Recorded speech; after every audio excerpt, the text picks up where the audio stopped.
तो यहाँ पर देखते हैं, ये क्वेश्चन है example number 6 chapter number 1 real number.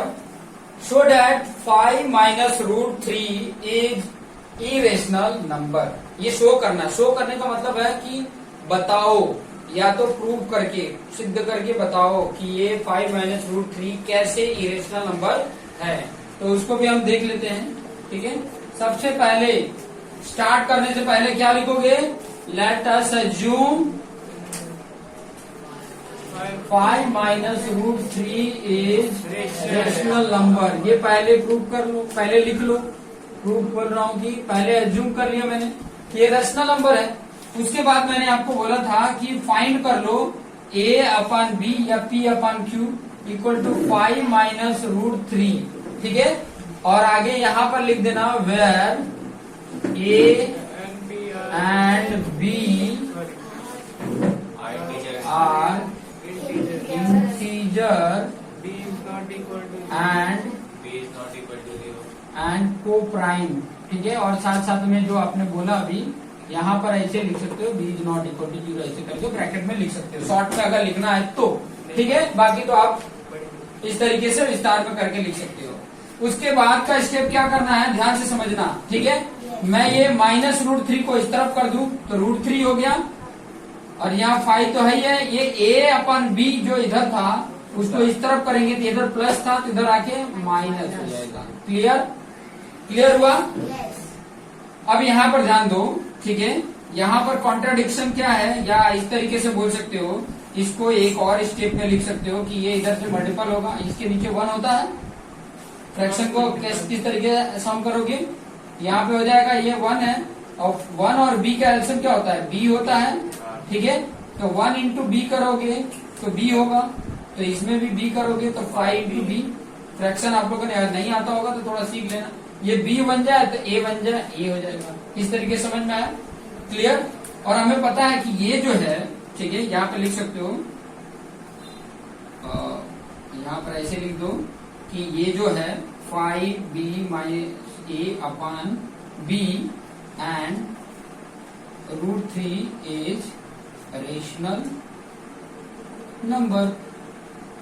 क्योंकि हमने माना था यहाँ पर कि a अपॉन b क्या है, रेशनल नंबर। ये फ्रैक्शन में है तो ये क्या है, rational number.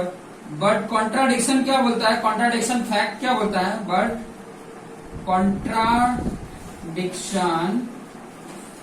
The fact is root 3 fact that root 3 is irrational number. Already पहले प्रूव कर चुके हैं, ये पहले प्रूव कर चुके हैं, इसलिए इसको पॉइंट को लिख रहे हैं। जब ये इरेशनल नंबर है तो क्या लिख देंगे, यहाँ पर जो कॉन्ट्राडिक्शन आ रहा है वो क्या है, बोल रहा है कि रूट 3 इज, या ऐसे बोल सकते हैं, हाँ, fact root 3 is irrational number. तो यहाँ पर वी कंक्लूड बोल सकते हो, हमने कंक्लूड ये कर लिया, वी कंक्लूड दैट, क्या लिखोगे, 5 minus root 3 is an irrational number. इस तरीके से हम लिख सकते हैं, बहुत सिंपल सा है। एक बार जब मैं रूट 3 या रूट 2 या रूट 5 का निकाल लिया हूं तो उसके बाद सिंपल से यही लिखना है कि जैसे रूट 3, रूट 2, रूट 5, रूट 7 हो तो उसको एक साइड करो, बाकी को एक साइड कर लो, और उसको बताओ कि जो फ्रैक्शन में है वो रेशनल नंबर है। बट एक साइड में जो रूट 3 या रूट 2 या रूट 5 है वो क्या है, कॉन्ट्राडिक्शन फैक्ट ये कहता है कि वो इरेशनल है, और जब वो इरेशनल है तो बाकी सब भी क्या हो जाएंगे, इरेशनल हो जाएगा। क्लियर? क्लियर हो गया? इतना ही इसमें लिखना होता है और कुछ नहीं लिखना है। क्लियर ना? तो इतना ही नोट डाउन कर लो, अभी भी क्लियर। तो यहाँ पे क्वेश्चन है example number 7, show that 3 root 2 is irrational number. Same उस वही प्रोसीजर है। सबसे पहले क्या करना है सॉल्यूशन में, let us assume 3 root 2 is rational number. पहले अज्यूम किए, फिर उसके बाद क्या करेंगे, आपने a upon b equal to 3 root 2 ले लिया। ठीक है, और यहां पर कर देना कि a and b are integer और यहाँ पे b is not equal to 0 and coprime. क्या है? को प्राइम। को प्राइम का मतलब होता है उसका एचसीएफ क्या होगा? 1। ठीक है, अब यहाँ पर क्या कर देना, और जो ये 3 है, यहाँ पर 3 है ना, अब इसको ऐसे कर दोगे a/3b इक्वल टू √2। ये 3 मल्टीपल है तो हमने इस तरफ कर दिया तो डिवाइड में हो गया। yes? पता है जैसे ब्रैकेट के पास में अगर कोई साइन नहीं है तो मल्टीपल, ब्रैकेट थोड़ी ना, रूट है ना, रूट के बाद ये इसके साथ मल्टीपल ही होता है। ठीक है, अभी इसे जानते रहना, ये 3√2 है, इसका मतलब 3√2 के साथ मल्टीपल है। क्लियर?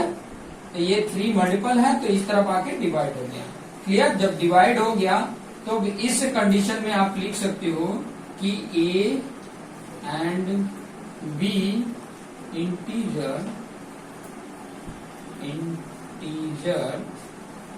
ये भी integer, then a/3b is rational होगा। ठीक है, एंड सो √2 इज रेशनल, ये भी रेशनल होगा। ठीक है, ये भी रेशनल होगा, but contradiction the fact that √2 is irrational है। ठीक है, हमें कोई भी काम करना है ना, यहाँ पर √2 या √3 को छोड़ के बाकी सबको इस तरफ ट्रांसफर कर लो। क्लियर? और इसको फ्रैक्शन में करोगे तो ऑब्वियसली वो रेशनल बताएगा और ये भी रेशनल बताएगा, लेकिन वो फैक्ट ये बता रहा है कि अगर उसके इक्वल ये है और वो कॉन्ट्राडिक्शन फैक्ट ये बोल रहा है कि ये तो इरेशनल है। ठीक है, तो क्या लिखोगे? सो वी कंक्लूड, क्या कंक्लूड हुआ? ये जो वैल्यू है 3√2 इज इरेशनल।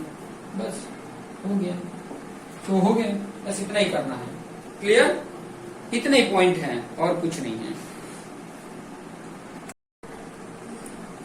तो एक्सरसाइज 1.2 में पहला क्वेश्चन दिया है, prove that √5 is irrational number. ठीक है, इरेशनल है ये प्रूव करके बताना है। तो सबसे पहले सॉल्यूशन में हम स्टार्ट करते हैं क्या? Late us assume √5 is rational. ठीक है, रेशनल हम इसको मान लेते हैं। क्लियर? तो रेशनल अगर मानेंगे तो मैं कर दिया a/b इक्वल टू √5 और यहाँ पे लिख दिया मैंने where a and b are integer where b is not equal to 0 and coprime है। ठीक है, को प्राइम का मतलब है कि इनका एचसीएफ क्या आएगा? 1 आएगा। तो सबसे पहले हम क्या कर देते हैं, b जो डिवाइड है इस तरफ कर देते हैं, a equal to √5 into b। Clear? Both side square कर देते हैं, बोथ साइड स्क्वायरिंग। इतना स्क्वायरिंग करने पे ये हो गया a स्क्वायर, यहाँ √5 का स्क्वायर 5 हो जाता है और b का b स्क्वायर हो गया। ठीक है, अब यहाँ पर देखो कि a स्क्वायर डिवाइड बाई ये 5 करेंगे तो इसका क्वोशिएंट b स्क्वायर आ रहा है, इसका मतलब डिविजिबल है ये। तो हम यहाँ पर लिखेंगे 5, या तो लिखो 5 डिवाइड्स a स्क्वायर, 5 डिवाइड्स, या लिखो a स्क्वायर डिविजिबल बाई 5, वो भी लिख सकते हो, जो भी आपको लिखे। तो ऐसे लिख दो 5 डिवाइड्स a स्क्वायर एंड या as well as 5 divides a। 5 a को भी डिवाइड कर रहा है। अब इसका एग्जांपल मैं आपको थोड़ा समझा देता हूँ, बहुतों को मन में डाउट होता है। जैसे सपोज जो मैं बोलूं कि 5 जो होता है ना डिवाइड कर रहा है कोई स्क्वायर टर्म है, तो स्क्वायर टर्म कौन सा हो सकता है? 25 हो सकता है। ठीक है, और क्या हो सकता है? बहुत सारे नंबर हो सकते हैं, जैसे 100 हो सकता है। जैसे मैं बोलो 100 ले लिया, ठीक है, तो 100 मतलब 10 का स्क्वायर है। ठीक है, 10 का स्क्वायर मतलब यहाँ पे जो मैंने a स्क्वायर बोला ना वो a की जगह पर 10 है, समझ लो। ठीक है, अगर ये इसको डिवाइड कर रहा है तो इसका मतलब 5 डिवाइड्स 10। ऑलरेडी देखो 5 2 10, मतलब 5 क्या है, 10 का मल्टीपल, 5 का मल्टीपल 10 है। ठीक है, इसका मतलब मैं इसको ऐसे भी तो लिख सकता हूँ 5 इंटू 2 इक्वल टू 10।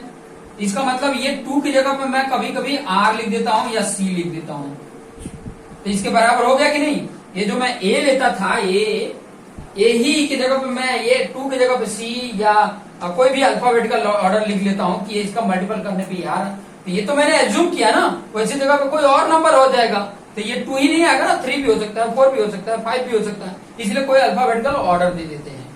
ठीक है, क्लियर, अभी समझ में आया लॉजिक।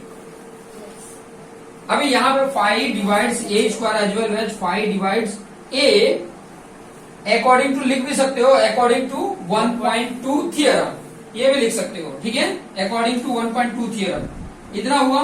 उसके बाद आप क्या करोगे, अभी यहाँ पे लिख सकते हो कि 5c इक्वल टू, ए ले लिया मैंने, ए की जगह पे क्या लिख लिया 5c, या a इक्वल टू 5c लिख लेता हूँ, a इक्वल टू 5c, मतलब 5 का कोई नंबर मल्टीपल करने पे ही डिवाइड हो रहा है ना। डिवाइड अगर है ये तो कितनी बार में डिवाइड करता है, इसी क्वोशंट है, वो क्वोशंट का मल्टीपल में मैं कुछ भी आ सकता है, 2 आ सकता है, 3 आ सकता है, 4 आ सकता है, तो मैंने मान लिया AC है। ठीक है, अभी ये जो a इक्वल टू 5c है, इक्वेशन नंबर 1 में मैं पुट कर दूंगा, तो लिख देंगे putting the value of a equal to 5c in equation 1। Equation 1 में पुट करूंगा, अगर मैं यहाँ 5c पुट कर दिया तो इसका स्क्वायर है, मतलब 5 का स्क्वायर 25 हो गया, और c का स्क्वायर c स्क्वायर, और इधर आ गया 5b स्क्वायर। क्लियर, अब ये 5 जो है 5 से सब में डिवाइड कर दूं, इससे 5 को डिवाइड करूंगा तो 5c स्क्वायर, और यहाँ 5 से डिवाइड करूंगा तो 5 बन जाए 5, b स्क्वायर बन जाए 1b स्क्वायर, मतलब 1 का मल्टीपल करोगे तो वही आएगा। अभी इस कंडीशन में आप देखोगे, अभी यहाँ 5 इधर है, इसका मतलब ये उससे डिवाइड करने पे आ रहा है, इधर मल्टीपल है, इधर जाकर डिवाइड करने पे, तो इसका मतलब ये भी लिख सकते हो यहाँ पे कि 5 डिवाइड्स, ये सेंटेंस को लिखो b square as well as 5 divides b। ठीक है, 5 डिवाइड्स b। ये इतना लिखने के बाद आप यहाँ पे लिखोगे, जैसे इसके पहले मैंने लिखा था कि a and b are integer. ठीक है, या कॉमन फैक्टर लिख सकते हो, a and b are integers and has common factor is क्या है 5, कॉमन फैक्टर इज 5, दोनों का 5 है। ठीक है, बट यहाँ पे लिखोगे but the contradiction the fact that A and B have no common factor other than मतलब दूसरा कोई, other than 1। ठीक है, other than 1 मतलब एक से ज्यादा कोई फैक्टर नहीं हो सकते हैं। ठीक है, hence क्या मिला, hence our assumption is wrong, hence our assumptions, जो हमने assumption लिया था, assume किया था, वो क्या है, is wrong। So √5 is irrational। Clear, इस तरीके से हम लिख देंगे। ये थोड़ा सा स्टेटमेंट है, ये थोड़ा याद करने पड़ेंगे, बाकी सब ये सिस्टम है, इस तरीके से आप कर सकते हैं। ठीक है, समझ में आ रहा होगा।